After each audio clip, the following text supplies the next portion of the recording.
So after the horrific events in Charlottesville, Donald Trump had a chance to speak out about it, and he absolutely blew that opportunity. Condemning Nazis is about as low a bar as you can possibly have, and he couldn't clear it. And not only condemning Nazis, but Nazis committing violence in America, and he couldn't clear that bar. So first, before Fields ran into the crowd with his car, there was already mayhem and violence and right-wing throwing tear gas canisters, according to the reporters at the scene, and tear gas and all other things that was happening. At that point, Donald Trump starts tweeting. He says, "We all must be united and condemn all that hate stands for. There's no place for this kind of violence in America. Let's come together as one." So far, no problem. I would have been far more clear on who was committing the violence, but this is the beginning so far. And then a little bit later in the morning on Saturday, he says, "I'm in Bedminster for meetings and press conference on Virginia, all that we have done and are doing to make it better, but Charlottesville, sad." Okay, still no calling out of the white nationalists who organized this rally, Unite the Right.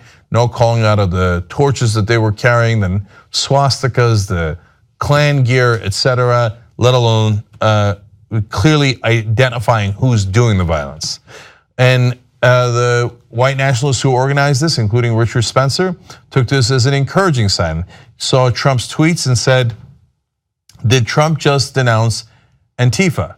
Meaning those are the protesters who some call leftists, but are more inclined towards anarchy.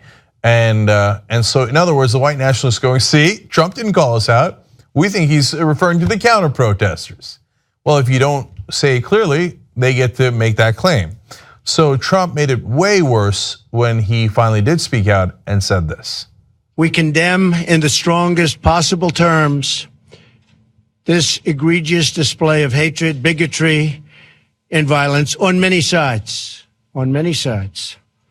It's been going on for a long time in our country. Not Donald Trump, not Barack Obama. It's been going on for a long, long time." So, of course, he mentions not Donald Trump, not Barack Obama, because he thinks people are going to blame him for it. And he says, "No, it's not my fault." Well, then why don't you say the white nationalists shouldn't have done it? Why don't you say the KKK and the neo-Nazis that were rallying together shouldn't have done it? It's not that hard. It's literally the easiest thing you can do. He doesn't want to say it because you know why? Because he thinks that's his base. And he doesn't want to upset his base. It's grotesque, man, because they're going to take it as a green light, and as I'm about to show you, they did. Now, he let this fester for 2 days. Other Republican senators are going on TV saying it's domestic terror. Ted Cruz saying it's domestic terrorism. Jeff Sessions, Attorney General, saying domestic terrorism, and saying that it was clearly the white nationalists who were doing it and the far right wing that was doing it. But Trump won't say it, and they took it as a green light. But finally, he comes out and makes this statement on Monday. "As I said on Saturday, we condemn in the strongest possible terms this egregious display of hatred, bigotry, and violence. It has no place in America. Racism is evil, and those who cause violence in its name are criminals and thugs, including the KKK, neo-Nazis, white supremacists, and other hate groups that are repugnant to everything we hold dear as Americans. Those who spread violence in the name of bigotry strike at the very core of America." Now, that took 2 days. Meanwhile, Ivanka's tweeting, everybody's all over TV. Finally, after all the pressure in the world and every advisor saying, "Hey, idiot, it's not hard to condemn the KKK. No, you didn't win because of the neo-Nazis. Yes, the neo-Nazis were probably on your side. Well, that's part of them because they just showed up in red hats saying "Make America Great Again" at the Charlottesville rally, let alone all of the polling evidence, etc. But they're not the core of your voters. And by the way, you're so stupid. The core of your voters are people who couldn't stand Hillary Clinton, not Nazis in America. But Trump thinks, "Hey, that's my guys, that's my boys, that's why I didn't want to call them out." Finally, when he does hear, he's reading from a teleprompter. Somebody had to write it out for him. They're like, God forbid that we let Trump speak off the cuff on this. He will say horrific things. Write it for him and make sure the schmuck says it word for word. And then when he does, he says, I condemn, violence from every place, including the KKK and neo-Nazis. Wow, are you not merciful? Thank you for finally showing up. So Jim Acosta afterwards is going to try to ask him some questions and listen to their interaction. Mr. President, can you explain why you did not condemn those hate groups by name over the weekend? They've been condemned. They have been condemned. And why are we not having a press conference today? You said on Friday we'd have a press conference. We had a press conference. We just had a press conference. Can we ask you some more questions then, sir? It doesn't bother me at all, but I like real news, not fake news. Give fake news. Thank you, everybody. Mr. President, haven't you spread a lot of fake news yourself, sir? They've been condemned. What else do you want? Can we have a press conference where we ask you questions? This is a press conference. Can I ask you a question? No, you're fake news. Okay, so apparently not a press conference. So most importantly, you can get into a silly debate of, he probably in his head meant the KKK when he said many, many sides. You might have that debate, but the neo-Nazis did not. At the Daily Stormer, they were thrilled. That's a neo-Nazi website. And when they saw Trump blame many sides, here's what they wrote on their blog. They said, Trump comments were good. He didn't attack us. He just said the nation should come together. Nothing specific against us. He said that we need to study why people are so angry and implied that there was hate on both sides. So he implied that Antifa are haters. There was virtually no counter signaling of us at all.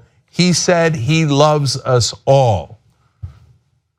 Daily Stormer is named after a Nazi propaganda during World War II publication that did that kind of propaganda. So here are the neo-Nazis in America saying, see, he said, oh, it's on many sides. That means he loves us all. You know what that is? It's called a dog whistle, except it used to be a dog whistle that was subtle. Now it's a human whistle. We can all hear it. And certainly the Daily Stormer heard it, and they viewed Trump's messages overwhelmingly positive for neo-Nazis in America. That's not us saying it, that's them saying it. They went on to say, no condemnation at all. When asked to condemn, Trump just walked out of the room. Really, really good. God bless him. So here's where we are, guys, where Nazis are saying, God bless the President of the United States. He's been really, really good to us. He loves us, and that's why he wouldn't condemn us. So Trump knew what message he was sending. If you're not well-versed in politics and you think, he seemed to condemn some sort of violence. No. That message was received. And for white supremacists all across the country, it was a giant blinking green light. Go forward, because when I condemn it a couple of days later because they make me do it, I don't really mean it. Now, how dangerous are these guys? So they say things like, we have an army, this is the beginning of a war. Now look, you can talk about symbolic armies, and everybody does that. And so I wouldn't have read you that quote if it wasn't for the second part, the beginning of a war. So do they mean literally violence and war? Well, we saw it happen in Charlottesville, but here's more from the Daily Stormer, again, in regards to what happened this weekend. He said, and to everyone, know this, we are now at war. And we are not going to back down. We are going to go bigger than Charlottesville. We are going to go huge. We're going to take over the country. We learned a lot today, and we are going to remember what we learned. This has only just begun. One of the things they learned today is that the president is on their side and won't call out Nazis. This is what we've sunk to. Again, if you think, oh no, a president taking his time and waiting 2 days. Imagine if it was a Muslim radical who had done the attack. You think Trump waits 2 days? He usually tweets before we find out who even did it. When he thinks it's Muslims, he'll take credit for it. After Orlando, he said, I appreciate all the congratulations for me predicting that it was Muslims. But when it comes to white supremacists and domestic terrorism, all of a sudden he can't find a phone to tweet from. He can't find a camera. The guy who loves cameras can't find one for 2 whole days and finally comes and says, fine, including the KKK and the Nazis, I guess. So in case you were confused about that message, the Nazis were not. Nazis in America are thrilled and they say they're gonna go bigger than Charlottesville. Thanks a lot, Donald Trump, we appreciate it. And now among the many terrible excuses given is from Tom Bossert, who's a White House Homeland Security advisor. He went on television and said this, making an excuse for Trump's inaction. What I would say is that the president not only condemned the violence and stood up at a time and a moment when calm was necessary and didn't dignify the names of these groups and people, but rather addressed the fundamental issue. And so, Jake, what you need to focus on is the rest of his statement. The president didn't just call for human beings to respect one another, which is his pragmatist core, fundamental bare minimum, but he called for ideally Americans to love one another. So the new excuse is, no, we don't want to dignify them by saying their names. You don't say their names when they're terrorists. Really? Because here's Donald Trump back in November of 2015 as he's running for president. When will President Obama issue the words radical Islamic terrorism? He can't say it, and unless he will, the problem will not be solved. Back then, you gotta say their names. You gotta say their names. Oh, it's my voters, it's my supporters, it's the people who love me the most in America, Nazis and KKK and white supremacists. Oh, don't say their name. That would legitimize them. Wink. And one more tweet from Trump in June of 2016. He said, is President Obama going to finally mention the words radical Islamic terrorism? If he doesn't, he should immediately resign in disgrace. If you can't say the words KKK and neo-Nazis and white supremacists for 2 whole days, then maybe we should apply the same standard to you that you made up for Obama. Resign in disgrace, because that's what you are. You're absolutely disgraceful.